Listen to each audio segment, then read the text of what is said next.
जय Hind. Independence with partition के बारे में हम बात कर रहे थे और इससे पिछले वाले सेशन में हमने क्लीमेंट एटली के स्टेटमेंट के बारे में पढ़ा था। आज के सेशन में एक तो हम बात करेंगे माउंटबेटन प्लान के बारे में। लॉर्ड माउंटबेटन जो कि इंडिया के नए वाइसरॉय बन के आएंगे, वो अपना एक प्लान रिलीज़ करेंगे। इस प्लान के बारे में आज अपने को पढ़ना है, बातचीत करनी है। दूसरा हम बात करेंगे about rational for early date. देखो, क्लीमेंट एटली ने 30 जून 1948 को फिक्स किया था as the date for transfer of power, लेकिन अंग्रेज चले जाएंगे 15 अगस्त 1947 को। मतलब जो डेट फिक्स की गई थी उससे काफ़ी पहले अंग्रेज इंडिया को छोड़ देंगे। ये अर्ली डेट के पीछे का रैशनल क्या था उसके बारे में भी आज अपन पढ़ेंगे, बातचीत करेंगे। फिर हम बात करेंगे इंडियन इंडिपेंडेंस एक्ट के बारे में। इंडियन इंडिपेंडेंस एक्ट में क्या लिखा गया उसके बारे में भी आज अपन पढ़ेंगे, बातचीत करेंगे। और फाइनली हम बात करेंगे प्रॉब्लम्स ऑफ अर्ली विड्रॉल के बारे में। इन सभी टॉपिक्स के बारे में आज अपने को पढ़ना है, बातचीत करनी है। देखो शुरू करते हैं। सबसे पहले हम बात करेंगे माउंटबेटन प्लान के बारे में। और बेसिक कहानी तो ये है कि लॉर्ड माउंटबेटन इंडिया आए भी नहीं थे, उससे पहले ही इंडिया में ऐसा माहौल बन गया था कि इंडिपेंडेंस तो मिल जाएगा, लेकिन इंडिपेंडेंस मिलेगा विद पार्टीशन। बिकॉज लीग जो है, मुस्लिम लीग जो है, वो एडमेंट थी कि हमें तो पाकिस्तान चाहिए ही चाहिए। लॉर्ड माउंटबेटन इंडिया आएंगे और कोशिश करेंगे कि किसी भी तरीके से इंडिया यूनाइटेड रहे।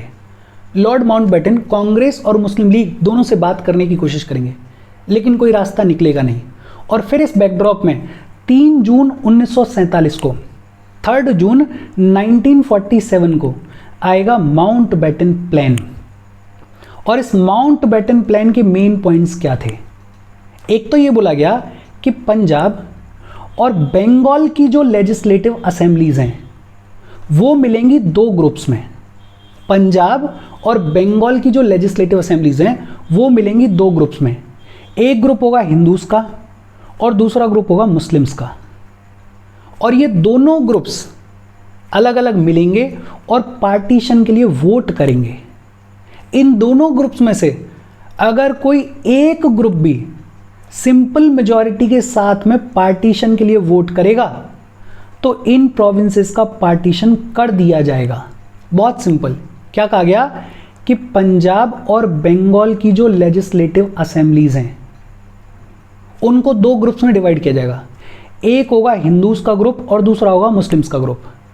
एक होगा हिंदूज का ग्रुप और दूसरा होगा मुस्लिम्स का ग्रुप। और ये जो ग्रुप्स हैं ये अपनी अपनी लेजिस्लेटिव असेंबलीज में अलग अलग मिलेंगे और वोट करेंगे पार्टीशन के लिए। इन दोनों ग्रुप्स में से अगर एक ग्रुप भी पार्टीशन के फेवर में सिंपल मेजॉरिटी के साथ में वोट कर देगा तो इन प्रोविंसेस का पार्टीशन कर दिया जाएगा। और अगर पार्टीशन हुआ तो 2 डोमिनियंस बनेंगे। बट ऑब्वियस बात है, एक इंडिया बनेगा और एक पाकिस्तान बनेगा। और 2 कॉन्स्टिट्यूएंट असेंबलीज बनाई जाएंगी। बट ऑब्वियस बात है, जब 2 डोमिनियंस बन रहे हैं तो 2 कॉन्स्टिट्यूएंट असेंबलीज भी बनानी पड़ेंगी। तो पंजाब और बंगाल के लिए क्या बोला गया कि पंजाब और बंगाल की लेजिस्लेटिव असेंबलीज 2 ग्रुप्स में मिलेंगी। एक होगा हिंदूज का ग्रुप और एक होगा मुस्लिम्स का ग्रुप। और अगर कोई एक ग्रुप भी सिंपल मेजॉरिटी के साथ में पार्टीशन को सपोर्ट करेगा तो इन प्रोविंसेस का पार्टीशन कर दिया जाएगा। दूसरा बोला गया कि सिंध जो है वो अपना डिसीजन खुद से लेगा। सिंध में रेफरेंडम करवाया जाएगा, वोट करवाया जाएगा और लोगों से पूछा जाएगा कि भाई आपको पार्टीशन चाहिए या नहीं चाहिए। NWFP और बंगाल की जो सिलेट डिस्ट्रिक्ट थी उसमें भी रेफरेंडम करवाया जाएगा, उसमें भी लोगों से वोट करवाया जाएगा और पूछा जाएगा कि आपको पार्टीशन चाहिए या नहीं चाहिए। बेसिकली ये जो माउंटबेटन प्लान है इसने इंडिया के डिवीजन की फाउंडेशन रख दी, या फिर अपन ये कहें कि माउंटबेटन ने अग्री कर लिया कि भैया पार्टीशन ही इकलौता रास्ता है। अच्छा, कांग्रेस चाहती थी कि इंडिया का पार्टीशन ना हो, बट यहां पे पार्टीशन किया जा रहा है। तो कांग्रेस की ये जो यूनिफाइड इंडिया की डिमांड थी इसको रिजेक्ट कर दिया गया, लेकिन कांग्रेस की जो अदर डिमांड्स थी उनको मान लिया गया इस माउंटबेटन प्लान में। जैसे ये बोल दिया गया इस प्लान में कि प्रिंसली स्टेट्स को इंडिपेंडेंस नहीं मिलेगा। प्रिंसली स्टेट्स या तो इंडिया को ज्वाइन कर सकती हैं या पाकिस्तान को ज्वाइन कर सकती हैं, इंडिपेंडेंट नहीं रह सकती हैं। बंगाल के इंडिपेंडेंस की डिमांड हो रही थी, कांग्रेस इसके अगेंस्ट में थी, तो ये जो बंगाल के इंडिपेंडेंस की डिमांड थी इसको भी रूल आउट कर दिया गया और बोल दिया गया कि बंगाल को इंडिपेंडेंस नहीं मिलेगा। हैदराबाद को पाकिस्तान में मिलाया जाए ऐसी भी डिमांड उठ रही थी लीग की तरफ से, लेकिन इस डिमांड को भी माउंटबेटन प्लान ने खारिज कर दिया। भाई पंजाब का समझ में आता है, बॉर्डर पे है, बंगाल का समझ में आता है, ये हैदराबाद बीच से बीच, इसको पाकिस्तान में कैसे मिलाएंगे? तो ये जो डिमांड थी कि हैदराबाद को पाकिस्तान में मिलाया जाए, इसको पूरी तरीके से रूल आउट कर दिया गया। डेट फिक्स कर दी गई कि इंडिया को फ्रीडम दे दिया जाएगा ऑन 15 अगस्त 1947। और माउंटबेटन प्लान ने यह भी बोला कि एक बाउंड्री कमीशन को फॉर्म किया जाएगा जो कि पार्टीशन को इफेक्ट में लेकर आएगी। ये जो बाउंड्री कमीशन है ये बताएगी कि पार्टीशन किस तरीके से किया जाएगा इंडिया का। देखो बहुत सिंपल, माउंटबेटन प्लान कब आया? 3 जून 1947 को। मेन पॉइंट्स क्या थे?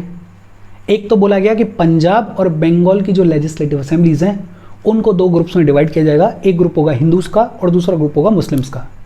दोनों ग्रुप्स अलग अलग वोट करेंगे और अगर कोई एक ग्रुप भी सिंपल मेजॉरिटी के साथ पार्टीशन को सपोर्ट करेगा तो इन प्रोविंसेस का पार्टीशन कर दिया जाएगा। अगर पार्टीशन होगा तो 2 डोमिनियंस बनेंगे और 2 कॉन्स्टिट्यूएंट असेंबलीज को बनाया जाएगा। सिंध के लिए बोला गया कि सिंध अपना डिसीजन खुद लेगा। NWFP और बंगाल की सिलेट डिस्ट्रिक्ट के लिए बोला गया कि इनमें रेफरेंडम करवाया जाएगा। इसके अलावा यह भी बोल दिया गया कि प्रिंसली स्टेट्स जो हैं वो इंडिपेंडेंट नहीं रह सकती हैं, उनको या तो इंडिया को ज्वाइन करना पड़ेगा या पाकिस्तान को ज्वाइन करना पड़ेगा। बंगाल को इंडिपेंडेंस नहीं मिलेगा, सीधा सीधा बोल दिया गया। हैदराबाद को पाकिस्तान में नहीं मिलाया जाएगा, यह भी सीधा सीधा बोल दिया गया। 15 अगस्त 1947 को इंडिपेंडेंस दे दिया जाएगा, डेट बता दी गई। और ये बोला गया कि पार्टीशन के लिए, पार्टीशन को इफेक्ट में लाने के लिए एक बाउंड्री कमीशन को सेटअप किया जाएगा। मतलब ये जो माउंटबेटन प्लान है इसने फॉर्मली ये बोल दिया कि इंडिया को डिवाइड किया जाएगा, लेकिन हाँ कोशिश की जा रही है कि ज़्यादा से ज़्यादा हिस्से को यूनाइटेड रखा जाए। अच्छा, ये वो फेज़ है जब कांग्रेस डोमिनियन स्टेटस को एक्सेप्ट करने के लिए तैयार थी। हालांकि लाहौर सेशन हुआ था कांग्रेस का 1929 में, और उस लाहौर सेशन में कांग्रेस ने बोल दिया था कि अब हमें पूर्ण स्वराज चाहिए, डोमिनियन स्टेटस नहीं चाहिए। लेकिन उसके बावजूद कांग्रेस डोमिनियन स्टेटस को एक्सेप्ट करने के लिए तैयार थी। कांग्रेस को ये समझ में आ रहा था कि साल 6 महीने बाद हमें इंडिपेंडेंस तो मिल ही जाएगा, लेकिन ये जो बीच का पीरियड है, इस बीच के पीरियड में कांग्रेस डोमिनियन स्टेटस को एक्सेप्ट करने के लिए तैयार थी। क्यों तैयार थी? बिकॉज कांग्रेस ये चाह रही थी कि जल्दी से जल्दी और पीसफुली पावर को ट्रांसफर कर दिया जाए। कांग्रेस ये चाह रही थी कि देखो सिचुएशन खराब होती जा रही है, कम्युनल राइट्स हो रहे हैं, और अगर हमें कम्युनल राइट्स को मैनेज करना है तो हमें पावर की ज़रूरत होगी। तो डोमिनियन स्टेटस के नाम पे हमें पावर को ट्रांसफ़र कर दिया जाए, और जो फॉर्मल इंडिपेंडेंस होगा उसके लिए जो भी 2-4 महीने लग रहे हैं उसको लगने दो। तो इमीडिएटली डोमिनियन स्टेटस को एक्सेप्ट करने के लिए कांग्रेस तैयार क्यों हो रही थी? बिकॉज कांग्रेस को चाहिए था कि जल्दी से जल्दी और पीसफुली पावर को ट्रांसफ़र कर दिया जाए, ताकि कल को अगर कोई कम्युनल राइट्स हो, कोई दिक्कत हो, तो ब्यूरोक्रेसी के ऊपर, आर्मी के ऊपर कंट्रोल किसका हो? कांग्रेस का हो, ताकि कांग्रेस पूरी सिचुएशन को मैनेज कर सके। बेसिकली कंट्री यूनाइटेड रहे, कंट्री में कोई कम्युनल राइट्स ना हो, उस सिचुएशन को मेंटेन करने के लिए, मैनेज करने के लिए कांग्रेस बोल रही थी कि इमीडिएटली पावर को ट्रांसफर कर दो, हमें डोमिनियन स्टेटस दे दो, 2-4 महीने के बाद पूरे तरीके से हमें इंडिपेंडेंस दे देना, कोई दिक्कत वाली बात नहीं है। अच्छा, अंग्रेज लोगों ने इतना जल्दी क्यों की इंडिपेंडेंस की? 15 अगस्त 1947 को हमें इंडिपेंडेंस देके चले गए। उसका बड़ा सिंपल सा रीज़न है, ब्रिटिशर्स बेसिकली रिस्पॉन्सिबिलिटी से बचना चाह रहे थे। इंडिया में सिचुएशन हो रही थी कम्युनल राइट्स की, ऐसी सिचुएशन हो रही थी कि आग लगेगी, लाखों लोग मारे जाएंगे। उस सिचुएशन की रिस्पॉन्सिबिलिटी अंग्रेजों के ऊपर ना आए, उससे बचने के लिए अंग्रेज बड़ा जल्दी कर रहे थे भागने की, और 15 अगस्त 1947 को भाग भी जाएंगे। तो जैसे ही माउंटबेटन प्लान को अनाउंस किया गया, ये जो माउंटबेटन प्लान है इसको इंप्लीमेंट करने की शुरुआत कर दी गई, इसको एक्शन में लाया गया, और बंगाल और पंजाब की लेजिस्लेटिव असेंबलीज में वोट करवाया गया। और बंगाल और पंजाब की जो लेजिस्लेटिव असेंबलीज हैं वो पार्टीशन के फेवर में वोट करेंगी। और नतीजा क्या होगा कि ईस्ट बंगाल और वेस्ट पंजाब जो हैं वो पाकिस्तान के हिस्से में चले जाएंगे। ईस्ट बंगाल जो आज का बांग्लादेश है और वेस्ट पंजाब पाकिस्तान के हिस्से में चले जाएंगे, और वेस्ट बंगाल और हमारा आज का जो पंजाब है वो इंडिया का हिस्सा बन जाएंगे। सेलेट में रेफरेंडम करवाया गया।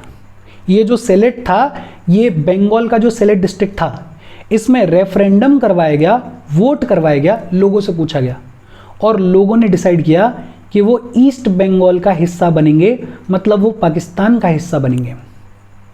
और जब पार्टीशन का डिसाइड हो गया तो 2 बाउंड्री कमीशंस बनाई गई दोनों प्रोविंसेस के लिए। बंगाल और पंजाब प्रोविंस के लिए एक एक कमीशन बनाई गई और इस कमीशन को काम दिया गया कि आप नए प्रोविंसेस के बाउंड्रीज को डीमार्केट करो।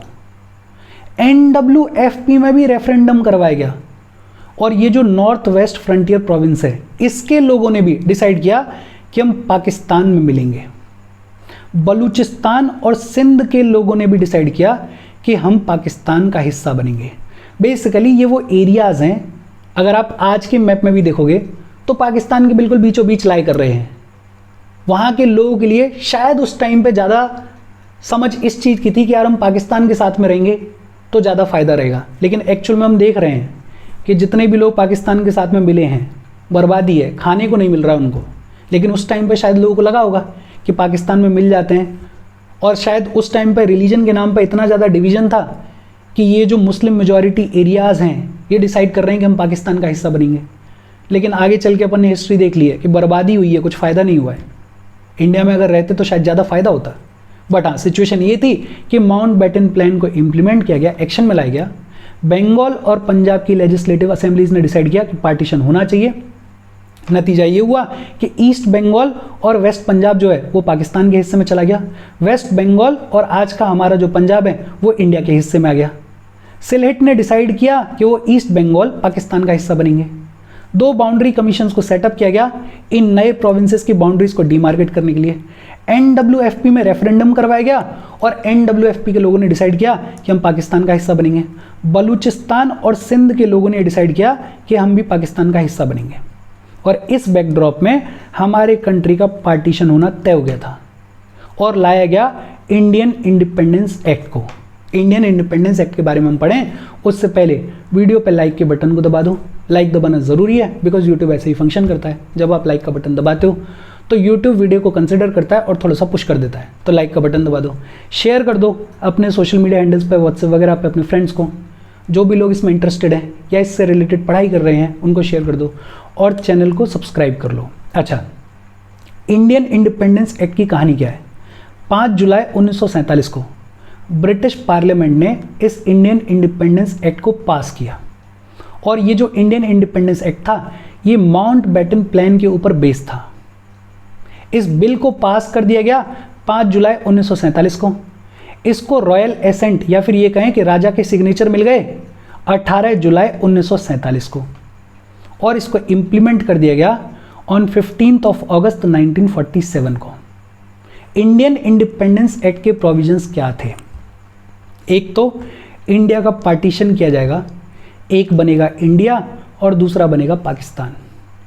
इंडिया का पार्टीशन किया जाएगा, ये लिखा गया इंडियन इंडिपेंडेंस एक्ट में। और ये पार्टीशन कब से इफेक्ट में आएगा? 15 अगस्त 1947 से। ये जो 2 डोमिनियंस बनेंगे, एक इंडिया और दूसरा पाकिस्तान, इन दोनों में गवर्नर जनरल होगा जो कि ये देखेगा कि ये जो इंडियन इंडिपेंडेंस एक्ट है इसको प्रॉपरली इम्प्लीमेंट किया जा रहा है। कॉन्स्टिट्यूएंट असेंबली बनाई जाएगी दोनों नए डोमिनियंस के लिए, एक इंडिया के लिए और एक पाकिस्तान के लिए कॉन्स्टिट्यूएंट असेंबली को बनाया जाएगा।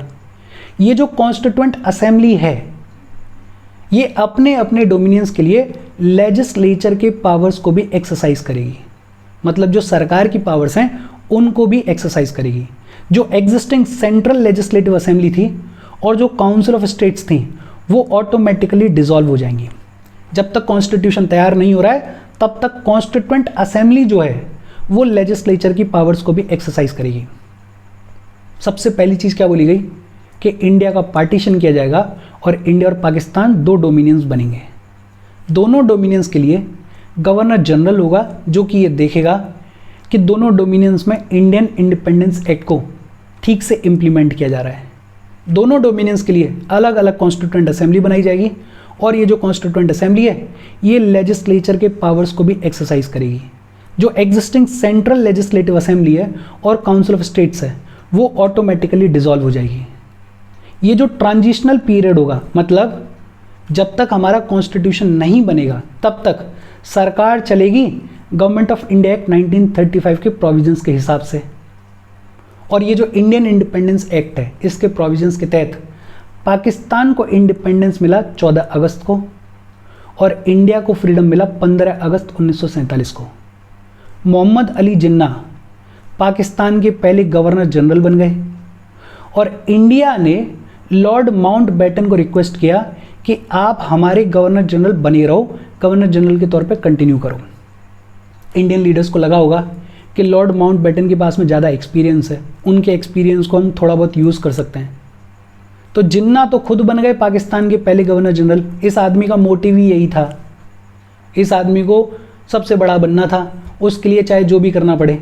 तो पार्टीशन करवा लिया and he became the first governor general of Pakistan. और इंडिया के लीडर्स ने रिक्वेस्ट किया लॉर्ड माउंटबेटन को कि आप हमारे कंट्री के गवर्नर जनरल के तौर पे कंटिन्यू करो। अच्छा, ब्रिटिश गवर्नमेंट जो है वो 15 अगस्त 1947 को विड्रॉ कर लेगी। हालांकि पहले क्लीमेंट एटली ने क्या बोला था कि 30 जून 1948 को हम विड्रॉ करेंगे। ये जो अर्ली विड्रॉल हुआ इसका नुकसान क्या हुआ, इसकी वजह से प्रॉब्लम्स क्या हुई। एक तो सरकार जो है वो पंजाब मैसेकर को प्रिवेंट करने में पूरी तरीके से फेल हो गई, या फिर अपन ये कहें कि कम्युनल राइट्स को प्रिवेंट करने में पूरी तरीके से सरकार फेल हो गई। बिकॉज कोई भी ट्रांजिशनल इंस्टीट्यूशनल स्ट्रक्चर था ही नहीं। सारी चीज़ें इतनी जल्दी हुई कि जो हमारी सरकार थी वो इन सारी चीज़ों को मैनेज करने के लिए, जो हमारे इंस्टीट्यूशंस थे वो इन सारी चीज़ों को, इन कम्युनल राइट्स को मैनेज करने के लिए तैयार ही नहीं थे। माउंटबेटन की उम्मीद ये थी कि इंडिपेंडेंस हो जाएगा और इंडिया और पाकिस्तान दोनों का गवर्नर जनरल मैं बना रहूँगा कुछ टाइम के लिए और मैं लिंक के तौर पे काम करूँगा चीज़ों को कोऑर्डिनेट करने के लिए। लेकिन जिन्ना निकले जिन्ना बोले कि नहीं साहब, हम इंडिपेंडेंट हो गए हैं और पहला गवर्नर जनरल तो मैं बनूंगा पाकिस्तान का। इतनी समझ जिन्ना में थी नहीं कि चीज़ों को थोड़ा स्मूथली किया जाए, लोग ना मरें, कम्युनल राइट्स ना हो। जिन्ना को बस अपनी पड़ी हुई थी, तो यहाँ जिन्ना ने प्रॉब्लम क्रिएट कर दिया। दूसरा, माउंटबेटन भी खेल के गए। इन्होंने बाउंड्री कमीशन को लेट बनाया। हालांकि ये जो बाउंड्री कमीशन बनेगी जिसके चेयरमैन होंगे रेडक्लिफ, ये अपने अवार्ड को अनाउंस कर देगी 12 अगस्त 1947 को, लेकिन माउंटबेटन इसको डिक्लेयर करेंगे 15 अगस्त के बाद। बिकॉज माउंटबेटन को ये लग रहा था कि अगर इंडिपेंडेंस से पहले हमने बाउंड्री कमीशन की पूरी डिटेल्स दे दी और बता दिया कि पार्टीशन किस तरीके से होना है, तो भगदड़ मचेगी। अभी भी मच रही थी भगदड़ तो, लेकिन और ज़्यादा मचेगी। और अगर इंडिपेंडेंस से पहले ज़्यादा लेवल पे भगदड़ मची तो सारी रिस्पॉन्सिबिलिटी हमारे ऊपर आएगी और ब्रिटिशर्स रिस्पॉन्सिबिलिटी को लेना ही नहीं चाह रहे थे, वो तो रिस्पॉन्सिबिलिटी से बचना चाह रहे थे। बेसिक सिंपल सी बातचीत। आज का सेशन हम यहीं पे ख़त्म कर रहे हैं। इसमें कुछ भी ऐसा नहीं है जो कि डिफ़िकल्ट हो। इंडियन इंडिपेंडेंस एक्ट 5 जुलाई 1947 को ब्रिटिश पार्लियामेंट ने इसको पास किया। इसको रॉयल एसेंट मिली 18 जुलाई 1947 को और इसको इम्प्लीमेंट किया गया 15 अगस्त 1947 को। 2 डोमिनियंस बने, एक इंडिया एक पाकिस्तान। दोनों डोमिनियंस के लिए गवर्नर जनरल बनाए गए जो कि रिस्पॉन्सिबल था ये देखने के लिए कि ये जो एक्ट है इसको प्रॉपरली इम्प्लीमेंट किया जाए। दोनों डोमिनियंस के लिए अलग अलग कॉन्स्टिट्यूएंट असेंबली बनाई गई। ये जो कॉन्स्टिट्यूएंट असेंबली थी ये लेजिस्लेचर के पावर्स को भी एक्सरसाइज करेगी। ट्रांजिशनल पीरियड मतलब जब तक कि कॉन्स्टिट्यूशन नहीं बनता है तब तक के लिए सरकार चलेगी गवर्नमेंट ऑफ इंडिया 1935 एक्ट के प्रोविजंस के हिसाब से। पाकिस्तान को इंडिपेंडेंस मिला 14 अगस्त को और हमें इंडिपेंडेंस मिला 15 अगस्त 1947 को। जिन्ना बन गए पाकिस्तान के पहले गवर्नर जनरल और इंडिया के पहले गवर्नर जनरल के तौर पर इंडियन लीडर्स ने रिक्वेस्ट किया लॉर्ड माउंटबेटन को कि आप ही कंटिन्यू करो। और इसके साथ आज की हमारी बातचीत खत्म हो गई। इजी सेशन था। बिल्कुल इंडिपेंडेंस के हम करीब हैं, 2-4 चीज़ें और पढ़नी है, उसके बाद इंडिपेंडेंट हो जाएंगे। कोई डाउट हो तो कमेंट करके पूछ लेना। Thank you very much.